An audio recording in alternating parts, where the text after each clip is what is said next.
আজ ডিনারে ছিল প্রক। কারণ আমরা গ্রামের দিকে শূকরের মাংস আমরা সবাই খুব ভালোবাসি, মানে আমরা খাই। এই যে সবাই মিলে খেতে বসেছি। নমস্কার, আমি প্রতিমা কিচেন উইথ ভিলেজ ফুড থেকে আপনাদের সবাইকে সুস্বাগতম। আজ রান্না করে দেখাচ্ছি আমরা আপনাকে প্রক ভুনা, মানে শূকরের মাংসের ভুনা।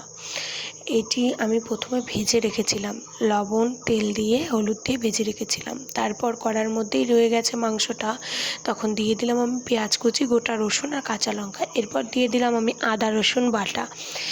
আর এতে আমি কোনো শুকনো লঙ্কা ইউজ করব না, ওই কাঁচা লঙ্কা চেরাটাই ইউজ করব। তারপরে এক এক করে সমস্ত গুঁড়ো মশলা দিয়ে নিলাম, যেমন দিয়ে নিলাম ধনের গুঁড়ো, জিরের গুঁড়ো। তারপরে এটা আমার স্পেশাল মশলা জয়িত্রী জয়ফলের গুঁড়ো। এটা না দিলে না এই মাংসটা ঠিক গলবে না। জয়ফলটা মাংসটাকে সফট করতে সুবিধা করে।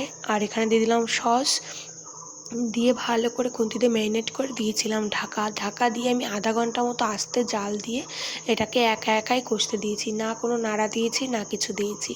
দেখছেন আপনারা নিচে লেগে গেছে। তারপরে এই যে নাড়াচাড়া দিয়ে আলুটা দিয়ে নিলাম, আলুটা দিয়ে এবার এই মাংসটাকে আরও বেশিক্ষণ ধরে আমি নাড়াচাড়া করে একদম পুরো ভাজা করে তারপরে ফুটন্ত গরম জল পরিমাণ মতো আমি দিয়ে নেব।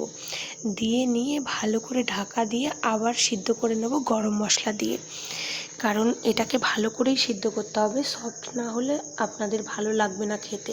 এটা যদি শক্ত হয় আপনারা একদম খেয়ে মজা পাবেন না, সফট হলেই ভালো লাগবে।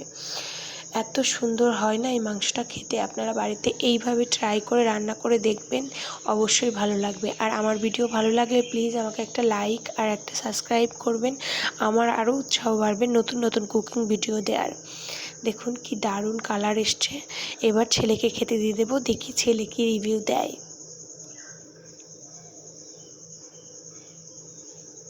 আমার ছেলে খুব পছন্দ করে খেতে, আর ছোটো ছেলেও খায়, বড় ছেলেও খায়।